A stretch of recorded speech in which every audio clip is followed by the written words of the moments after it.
Welcome back to the channel. Today we are going to be doing a Book Enthusiast Tag, which I actually got recommended a video by YouTube. The original video that I watched was by a couple of books, and I'll also insert the original one in the comments as she's done. If you see me dancing away from screens, because I'm reading the comments, but they're not the comments, the questions, but there are 14 questions to answer. So I figured rather than just doing reviews, we're going to diversify a bit, and so we're going to do the Book Enthusiast Tag. Now this is it used to be known as the Book Addict tag, but if you go and watch a couple of books video, you'll know why she changed it. So the question, let's start, without further ado, let's start off the video with, what is the longest amount of time you can go comfortably without picking up a book? Roughly a day. Roughly, like, I have to read something at some point because I struggle and I get bored very easily. I find as well that if I'm not reading, I need new knowledge. I constantly need new knowledge. Even if it's in the book of a fiction, I just want to read new stuff. How many books do you carry on your person? So question number 2, how many books do you carry on your person, physical device, at any one time? Roughly 10. And it's mostly, before people go, that's a lot of books, it's usually the ebooks and books that are on my BorrowBox account with my library, just so I've always got something that I can be listening to or reading.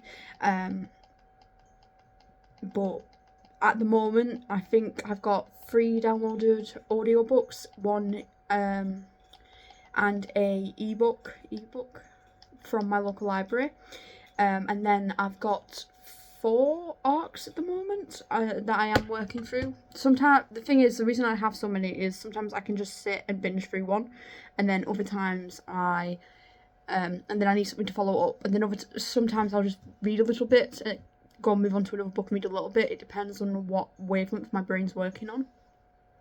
3, do you keep every book you buy or receive, or are you happy to pass them to make space for more? I usually, right, so this is going to be a bit controversial, I usually sell them on to make sure that I can, like, do other stuff and have space for other books. At the moment, I've been mostly relying on library books and books that have been gifted to me by strangers and friends. So I mostly sell books on mostly because I need the money, but only after I've finished them. Like, in order for me to sell a book on, I have to have finished it, not highlighted a single thing in it, and want the next book in the series. 4, how long would you spend in a bookshop on a standard visit? So normally when I'm at work, I would spend roughly an hour minimum. Like, my friends will tell you, I can sit in a bookshop. Like, I particularly like going to Waterstones because I like looking for the books that I don't own. I especially like the fantasy and manga sections, though, like, those are 2 of my favourite sections to go to. I also like the teen fiction aisle. I don't know what it is, there's always something interesting there. Going into the children's fiction as well, because I like to see what's on the market now, because it's not something I necessarily see a lot of books of. But I also miss the nostalgia of reading, like, the books I used to read as a kid, and seeing if there's anything similar available on the market to read. This is more of a personal thing. I do also sometimes like going to look in the non-fiction section to see if there's any books about places or mindsets, just because, although mostly I usually avoid it if I can, because 9 times out of 10 I will not finish a book from that. As much as I want to complete a book, I find most non-fiction books boring. Let's have a look. 5, how much time per day do you actually spend reading? This can vary. So if I'm having a good, because I have a UPD, generally is defined by what mood my brain's in. So I might spend an entire day, roughly, which for me could be like 10 hours reading, or I might just spend an hour. But I'll always spend at least an hour a day reading. I like to read something new, something fresh, and I like to try, because I don't really interact with a lot of people. Books are my main way of, like, communication, to be honest with you. So it helps me make sure that I'm not just going to be saying the exact same 6 phrases, the exact same, you know. It's holding myself accountable and trying to get used to interacting more with people, and as well making sure I'm not just brain rotting away quietly in a corner. Question 6. Where does the task picking up a book appear in your daily to-do list? daily. It daily is just, it's not something my brain sees as a task. I have different, my setup changes. So sometimes it will be a book that I've got on my phone. Sometimes it'll be on my laptop. Sometimes it'll be one from my shelf. Sometimes it'll be like a library book that I need to finish that's on my desk. I have books in different places to remind me to pick them up and to make sure that I am reading even just a little bit. Like I said, my reading time can range between half an hour to 10 hours, sometimes even more, depending on how much free time I've got. And it's just trying to make sure I read and finish these books. Question 7. How many books do you reckon you own in total, include ebooks? About 20. I have to look over at my shelf. Probably 30. Now I've just noticed I've got 2 bookshelves full. And then, because like I said, I do have a big bookshelf, but it's just I don't really have like the money or the room, so I've been relying on strangers to give me books, to be honest. A lot of books. I used to own, there was a time where I owned over 100, but unfortunately due to unforeseen circumstances I've had to like downsize quite drastically. What is the biggest book page count you have finished reading? Give me a sec, 'cause I need to confront Goodreads for this one. Okay, so Goodreads doesn't have an option. I thought it did to range by like flipping at 2025. I've read over 388 books. Oh wait, there is. Give me a sec, because I think no, there isn't. The biggest book that I've read is Dark Legion, which is 700 pages by ARKH. They are a independently published author, and they gave me the book for free because they wanted a review. And Dark Legion, I would like to read the sequel at some point. Only has 3 ratings and 2 reviews, and I'm one of them. And I got a free ebook from the author. I did want to do a video on YouTube about the book because I loved it so much, but apparently for some reason the author was worried that I was going to become under fire for doing a book review of of the book Dark Legion. Which is a shame because the book is absolutely brilliant. Like, I love it. The world building, the details. There were some parts of the books that made me like stop and just be like, this feels a bit weird. But overall, I love the world building, the characters, and I'm looking for, like, when I do have some spare money, I would like to be able to buy the next book in the series because I absolutely adored this one. And it was 7 pages of just pure, like, I found even when the book didn't read too great, I was cackling. It made me feel good, and that's what you really want from a book. The next question is,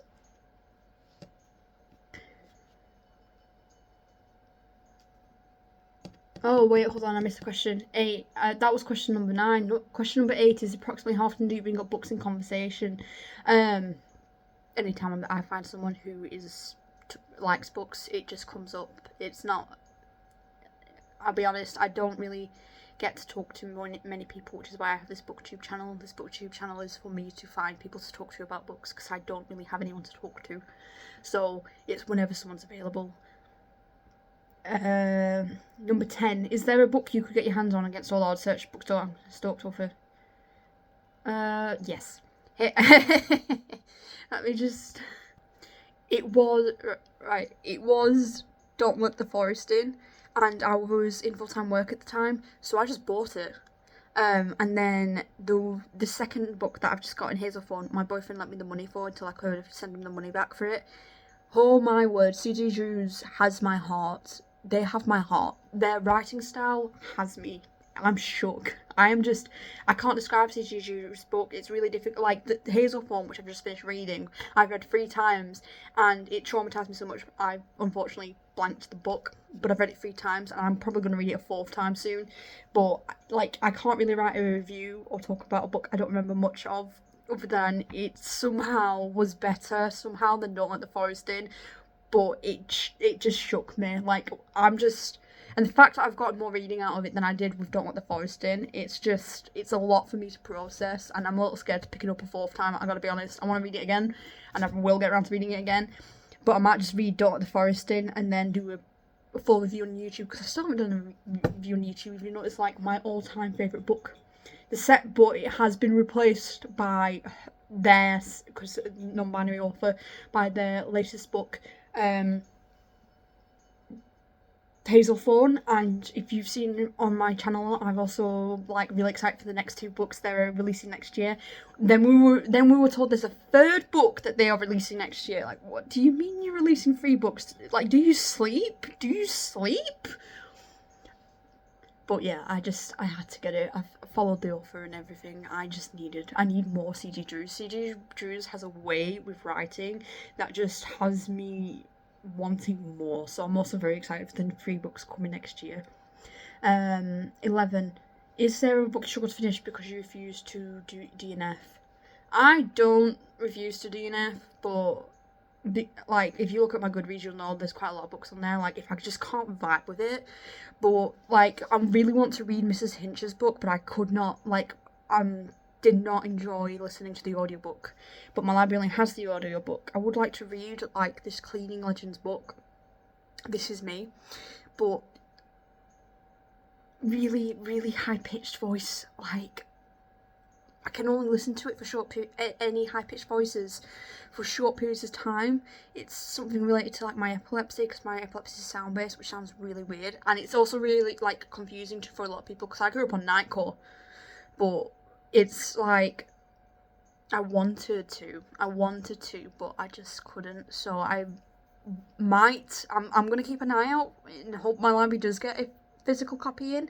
They've said they could order it in, and I was just upfront with them, like, I can't afford to pay for you to get the book in. I can't even afford the 80p or whatever that it is at the moment, but I really want to read This Is Me by Mrs. Hinch, because she dresses so, what I do remember the audiobook is she was addressing mental health issues, she was addressing cleaning, she was addressing OCD, she was addressing like all the good stuff in around cleaning, how she's grown her like empire, her business, how it's impacted her family, her friends, and how much she's like been really thankful for people who have like helped and reached out to let her know that she's not on her own and that she's not the only person that struggles, which is weird because I usually don't like autobiographies. I don't like those sorts of books. I usually stay far away from them. But Mrs. Hinch, I'm coming back to read her books one day. Like, I'm telling you that I'm as someone who like obsessively cleans my kitchen and my bathroom mostly. I'm gonna be honest, my room tends to get neglected, but I just want to know. I want to know more about her life because I just think it's absolutely brilliant. Here, what are 3 or some of your main book goals for the upcoming year? I want to read, as you know, the next book in the Before the Coffee Gets Cold series, and I want to read C.G. Drew's upcoming books, and that is it. Those are the only goals I've got set so far. I want to see what the new year is going to leave me. I'm also looking at reading Agatha Christie because I've not been having much luck with Stephen King, so I do want to have a look at Agatha Christie's books because a lot of people talk about her on BookTube, and I just think it would be interesting to assign some time for their books, for her books, sorry. Question 13, have you ever had the privilege of converting someone into a reader by inspiration? I know you incessant nagging. Yeah, a few of my friends, I'm gonna be honest, they don't engage with my booktube because they know they just have to mention whatever books and I will just not shut up. I've gotten a few of my mates reading more than they used to, and sometimes I'll get like a message being like, what should I read next? And it's like, just check out my booktube. But no, I do give them some recommendations. I have mates who literally go on my Goodreads just to see what books I hated because it's their preference for books. I know I've mentioned it in a few videos before, but like, that's still something going strong for me. And book 14, describe what books mean to you in 5 words. Life, encouragement, learning, fun, entertainment. I think. Books mean a lot of things. It's difficult to put it down to 5 words, but those are 5 good ones we're going to go with. I know a lot of people would have a sentence for here, but I personally do not. But yeah, I'm going to tag 4 people, 4 booktubers to do this tag. You don't have to do it if you don't want to, but I'm trying to like grow my channel. But those are the 14 questions. I will also copy and paste them into my description so you can see them. But yeah, let me know what you think of these questions which part of this video, and I will see you lovelies in the next one. Don't forget to like, comment and subscribe, and yeah, I'll see you. Peace.